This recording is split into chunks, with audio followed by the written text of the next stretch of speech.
Hello, I'm Alex Cox, game director of Mafia the Old Country, and welcome to this spoilerific, spoiler-filled, spoileracious trip back to the beginning of the game, and a little director's commentary over, to give some insights into how we made this mission, prologue mission. I'm joined by Steve Noak, the incredibly talented art director of Mafia the Old Country. Thank you. Hello, everybody. And together we're going to do our best to share some insights. All right. So yeah, here we are. We start the mission in the darkness, don't we? Deep in the earth. That was the idea behind this whole beginning part. Actually, was we've gone back to the beginning of the Mafia timeline. It's a prologue, it's a prequel story, of course. We've gone back to Sicily. And really, I thought it was very interesting that we were kind of originating from, coming from nowhere, coming from the ground, as it were, where the Mafia originated, where our story originated. We come through the earth here, like hearing the underground, the rumblings of the volcano and the rocks. And then, here we go. We light up, after that little kind of sequence to reveal Enzo, our protagonist, our hero. He's going to sort of lead us on this journey through the history of the Sicilian Mafia. This is where from a development perspective where everything began. From my one of the first ideas that we had about what made this game different and special and was with Enzo's story, of course, and his background. It's such a unique setting, isn't it, and story for a Mafia game. That's right. As a Caruso, as one of these kind of boy miners, it's important for us. Obviously, this game fits into a franchise, doesn't it? So, it sits alongside the other Mafia games, and we, every one of our heroes needs some kind of identity, and that characterizes them and their story, makes them different from the others, while living within the same universe of kind of franchise stories. So, for Enzo, this idea that he really, unlike the American heroes, who'd been brought up in, a very different environment, he really was surviving in this very brutal kind of, almost medieval kind of situation, right? Where he's, manual labor, risk of death, abandoned as a child. And we often talk in those terms, don't we? Like in terms of what is the protagonist in any Mafia game, what are their driving factors? And I think we were about to see Enzo to some extent. Like one of the themes that Enzo, that we come back to a lot in the story is that of family. Enzo finding a family outside this location, within the Mafia family that he comes to meet. Yeah, I mean, that's it. I mean, this here is obviously with his friend Gaetano. They're recovering this money they've been saving up. Almost got lost to a mine collapse, which has they're obviously relieved to recover this, getting their little mementos here. One of Enzo's, of course, is this horse, which is we introduced this idea that they've got this box where they've been secreting their special things, the money they've been able to scramble together to pay off their debt to the mine, and also these kind of childish icons, so for Gaetano, that's his postcard, precious postcard from a family member. For Enzo, it's this horse, and that I love that image of him, as a young child being abandoned, left to the mine by his father, never to be seen again, with this horse in his hand. That's right. It's heartbreaking. We never show it, but I think it's really implied by that. You can imagine him holding on to his mother and essentially being sort of pushed to Spadaro. That's right, and to me, it's that kind of naivety and innocence, maybe expecting they're going to come back one day, and the disappointment here. Here he's rejecting the idea of family. It's important for Enzo at this stage of the story, isn't it? That that idea of family has been completely beaten out of him by 12 or so years of very harsh realities being forced on on a young man. He can only really rely on himself and maybe Gaetano. That's right, yeah. It really comes down to him and his own resourcefulness. That's right. And so he doesn't, that's where he begins the story, almost completely reliant on his own wits. He somehow survived this this ordeal, and he's just about to escape now. The kind of the green shoots of hope are starting to appear. That he and Gaetano are going to soon be able to leave. But it's important because that idea of family, of course, is important to Enzo in the future in the story. What he finds when he leaves the mine in the Teresi family and in Isabella and such like, which we'll see later on. But here, he is really just all about survival, and that aspect of his story, how he is surviving in a world that's been very unkind to him. I think is one of the things that we wanted to push as making him a relatable character. Some of the things he does later in the story, he does go on to have a criminal career, but we want to frame that against this backdrop of really having nothing, starting from nowhere. Yes. And having the world almost completely pitted against him. I think this is a very memorable character introduction. As exemplified by Il Merlo, this cruel and mean supervisor, the nemesis, as he was originally referred to in the earliest versions of the story. This idea that Enzo has this hated character that hates him and as well. That they can spar at various points in the story. I think it's very effective. And Raphael's performance here is really superb. I mean, many people have commented to me that he was, a very hateable character. Something that when he finally receives his comeuppance, or when Enzo kills him, is very, very satisfying to finally put paid to him.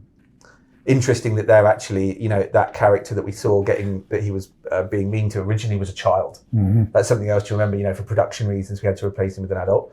But he was originally, shouting, screaming at a little boy. Which again, I think sort of gives a good reflection on where his character is intended. So this was kind of intended as a sequence that shows the production of sulfur, right? This whole beginning to the game. Yes. Sulfur is an important theme, isn't it? Like where, for Sicilian history, where our story comes from. But this sequence shows it being sort of extracted from the earth. That's right, and there's like a surfacing theme as well for Enzo and Gaetano here coming into this space. But we had to do a lot of research to understand exactly what, because we could see on the reference images these sort of domed kiln shapes, and we'll walk past one in a minute, and these blocks of sulfur we can see in the background, and we were really trying to piece together exactly how the sulfur is processed. We obviously know it's extracted, and it was one thing that the visit really helped us understand.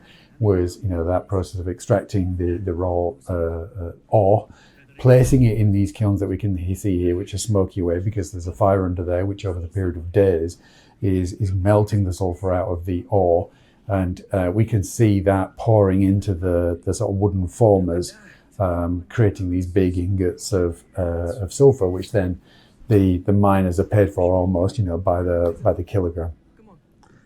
So here we go, introduced to our first sign of the volcano. Coming back to that sulfur theme, isn't it? Like we did speak a lot about the idea of the sulfur economy, the idea that Sicily is this volcanic island.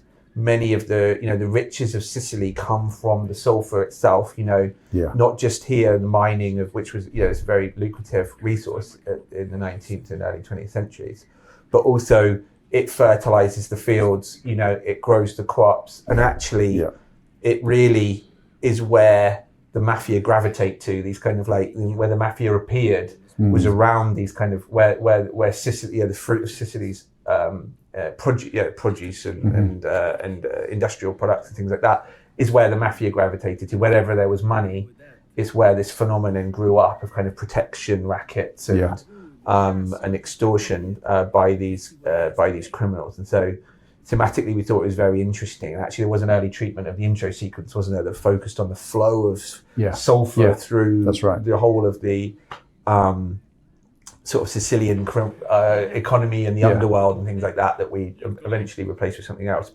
And it was an explosion that occurred around the Industrial Revolution, wasn't it? Because it was so useful in so many different processes, from gunpowder and explosives and sort of leading into the First World War, as you say, to fertilizer and then the citrus crops that grew up, which became such a focus of Mafia protection rackets.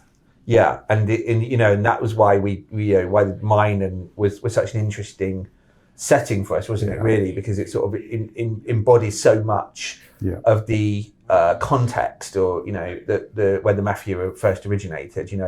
Very, very harsh conditions for everyday people. Poverty was rife. Majority of people were subsistence farmers working in conditions like this, and most of the land, the businesses were owned by this kind of privileged elite that employed the mafia as middlemen. That was the history where the mafia originated. We see here with the Spadaro gang as kind of overseers and guards of this mine. Later, same with the Chiricis. Like, this is where the mafia, what we call the mafia now, that practice of criminality began. And so, again, like the idea of being able to sort of bring that to life here. And, actually coming onto that, and where Enzo got his name from is from a reference to that kind of mafia, sulfur mine mafia. The Brotherhood of Favara was a clan of criminals that formed around some sulfur mines in Agrigento in the 19th century, one of the first documented instances of mafia-like crime in Sicily. Favara was a small town in Agrigento. That was where this sect was centered.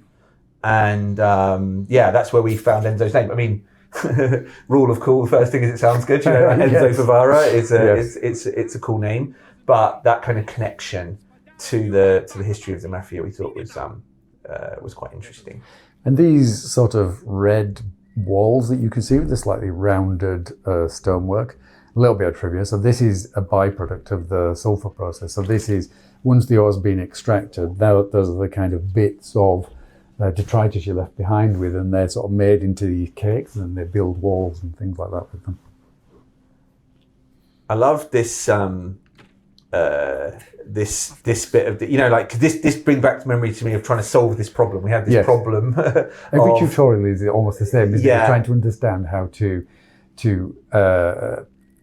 help players understand how to perform certain actions in the game, but in a way that feels narratively consistent and just natural. So in this case, we needed to introduce the idea of the knife, like some previous ideas that we'd had weren't working out. And so we kind of brought this sequence in here specifically to kind of introduce the knife in a, and its kind of wider application. We really wanted the knife to be valuable to the player, not just in duels, but like seen as a valuable sidearm. So we gave it these extra features. It could break locks. It can be used to, you use a throwing knife, which later in the game, other things like that. We need to explain it to the player that you could do these things, that it's got this durability. So this little sequence here was devised to show that, but also to, from a narrative sense, to indicate that Enzo has been living this sort of like a little bit of a criminal life here in the mine for a long time with Gaetano in order to survive. It was a survival mechanism for him and his friend to have to steal food occasionally, to be quite au fait and familiar with these sort of criminal techniques, sneaking around, theft in this case, just to get by. And I think that's one of the things which we wanted to carry through, didn't we, to the rest of the story, to make Enzo relatable, to understand where he came from, and obviously to give a little bit of narrative explanation as to why he can readily picks up the criminal skills that he does when he joins the Chirici family. We just saw Enzo pick up a note back there, and I love the extra details and depth that the notes add to the narrative. Like, quite often you will play through a mission and you will find a conversation between two other characters which explains something that's happened elsewhere. And I just really like, even when we were playing through it towards the end of the game, seeing how they came together and add little detailed story I wasn't even aware of, even at a late stage.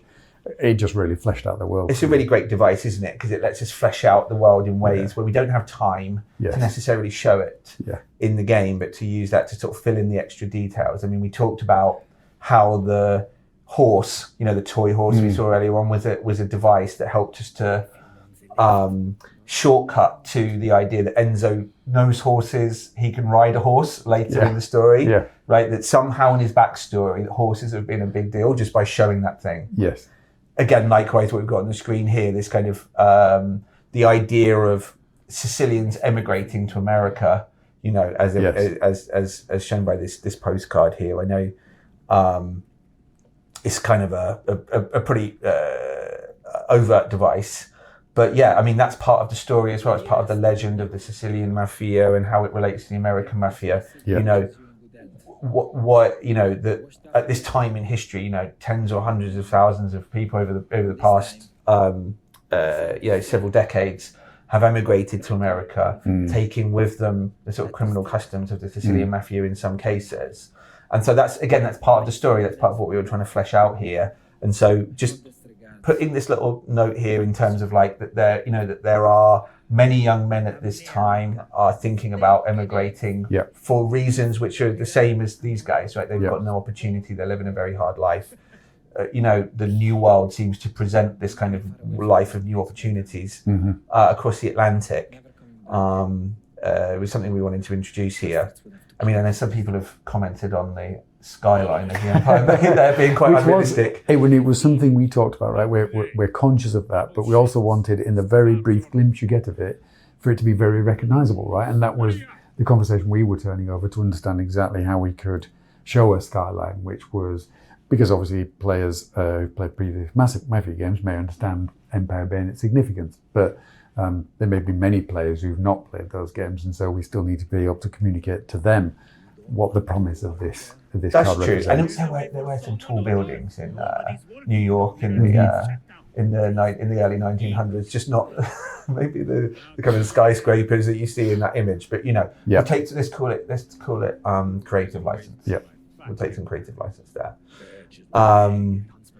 And here we see Lombra his first introduction, Il Merlo's brother. Funny that they're both played by the same actor, by Raphael Corkhill, played both brothers. Yep. I think he did a great job of like giving them a nice. Obviously, we've visually differentiated them, but also in the performances. I don't think that would be something that an audience would necessarily see right off the bat. Yeah. But he managed to sort of give each character a little. That's right. A different tweak, a different kind of mannerisms and things like that, which was cool, while still having a accent or a manner of speech, which is, they're from the same family, they're brothers and everything like that. And here we go into the deep mine. So you mentioned you guys went on a trip, didn't you, to Sicily to kind of, and you did visit a sulfur mine. Yeah, that's right. And it was a tremendous experience. We went to a small museum. We were taken through by the guide because there happened to be nobody else there that day, and he took us through all the exhibits, and so we learned a lot more about the processing of sulfur, but I think also a lot more about the impact of sort of a moment like this on the society, and certainly how modern Sicily is looking and rediscovering some elements of this past, and because it's a really terrible thing to have happened, and obviously in many countries around the world during the Industrial Revolution, similar stories emerge in different ways. And then going into the mines and sort of really seeing and touching the walls of the cave, because it looks kind of, as you can see here, it's almost like a conglomeration of boulders and rocks and sort of other things all holding it together. And that's accurate. The mines weren't really, as you might imagine, sort of bedrock mines where these wooden supports are holding up sort of a more substantial sort of rock ceiling. The whole place is so friable. You can almost like crumble bits of it off with your hand. And so these are almost here really, these sort of props that we can see, they're almost as they're almost as a superstitious charm rather than necessarily anything really substantial from an engineering point of view. And the miners that were working in that particular area were, because each of the miners was essentially working for themselves. They paid to the mine owner in order to be able to work there, and then they were paid on the sulfur they could extract, with their carusi, who were their child helpers, if you like, or the ones, they were at the mine face, and the carusi, the ones who were then taking these incredibly heavy baskets of sulfur ore up to the surface where it was then processed. But it's quite an incredible thing when you go there and you look at these places and imagine the stories that went on in these places, and that The Hunger Saint was one of the sort of recommended reading books, and the stories in there are just incredible. Yes, I mean, very, very vivid depictions there, weren't there, of like the life of the sulfur miners, and particularly the kids. You know, the main character's a kid in that book, aren't they? Isn't he?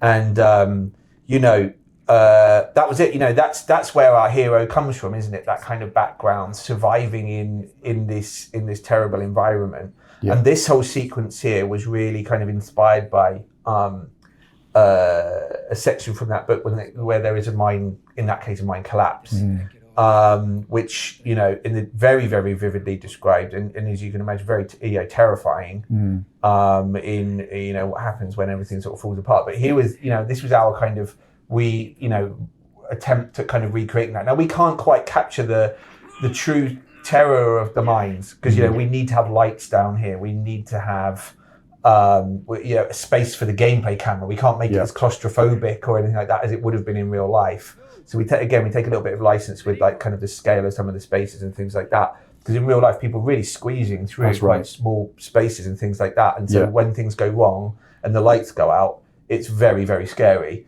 And so this was our best attempt at being able to recreate this, and making the enemy this gas they refer to as grizu. Fire damp is called in British miners would call it fire damp at the time. And this is gas that gets released from the earth when there's an earthquake or some fissure is opened or something like that under the earth. And this invisible gas, that's why they have this lamp here. You know, they hold it, and when it flares up, it shows you there's gas there, because you can't smell it, you can't taste it, you can't see it. Now, the problem was that you can't see it for us in a gameplay sense. So in the same way as we need lights so you can see player can see what to do. You know, it's hard for us to communicate an invisible threat. You know, something that's going to choke you silently to death. And during an action sequence, where you need to immediately understand that's right. This is incredibly dangerous. Music starts, everybody starts panicking, but it's invisible. So, you know, we did spend a lot of time on this, and actually it was quite late in the project, wasn't it, when we settled upon this treatment with this very,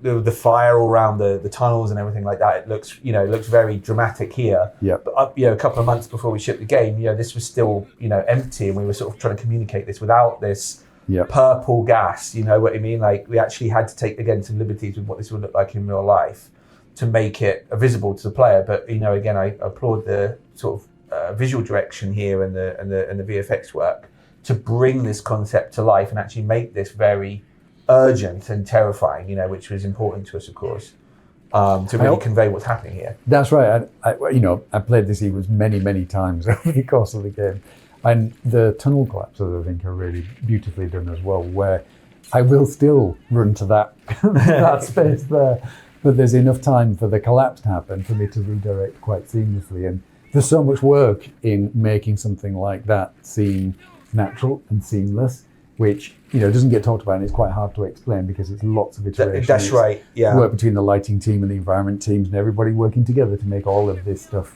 feel natural. Because this is really, isn't it? This is really that, isn't it? It's trying to encourage the player to do things in a sort of a split second. Follow a path, do a thing, jump over a thing, through subtle, or not so subtle, in some cases, kind of prompts on the screen. It's important that everything goes right first time.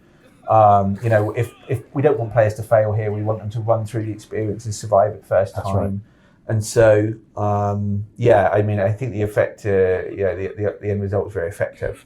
And we have this nice moment here, don't we? Like, Enzo's collapsed down. In fact, this moment was originally a lot longer, but it was quite dull. So we sort of really cut it down to its core part, which is Enzo that falls down into this sort of further pit, and then he's saved here by Gaetano. Like, the two of them have been saving one another throughout this, kind of showing their bond of friendship, risking their lives to help one another. And actually that little moment there where echo of the gesture. It is, it is an echo of the gesture. It's a good point, because the end of the story when Cesare does the same to Enzo, that's is intended to be a reflection of this moment.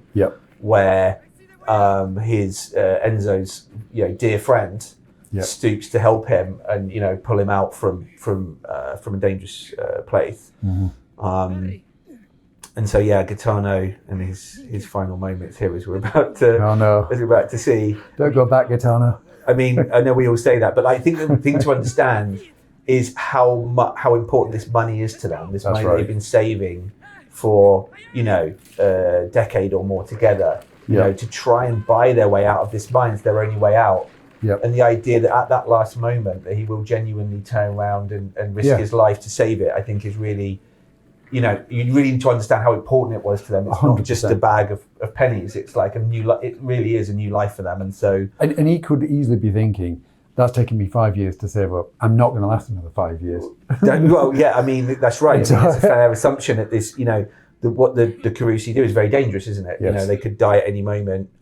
These kind of collapses were not uncommon in real life. And so, yeah, there's just the pure desperation that would drive someone back to sort of pick up that bag, I think is, you know, was supposed to reflect how important it was to them to kind of, you know, cash that money in and escape from this mine. Yeah. Let me see a little bit of the aftermath. Yeah. And then, you know, another little interaction with Il Merlo. You did this. You sent us down there. She will, boy. I love this moment with the two of them and a little bit of an eye roll as Enzo pushes it just a little bit too far. And as you say, considering that's the same actor reacting to a performance a bit previously. Yeah. And so, yeah, here is, you know, this is, you know, our first knife duel. Again, we had challenges here, didn't we, in terms of getting the player up to speed quite quickly with something which got its own subsystem of game mechanics. And so, you know, we opted here for a very simplistic kind of small version of knife dueling, and just to introduce the player to the first buttons and really focusing on this first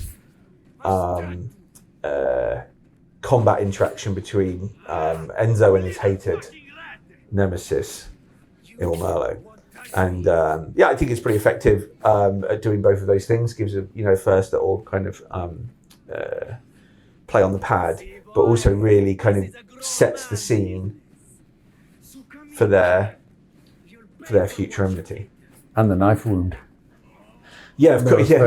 That, and you know, I think that it was funny, wasn't it? Because we, you know, as we in his concept art and in his kind of vision, he has this big wound on his face, doesn't he, all the way through the project.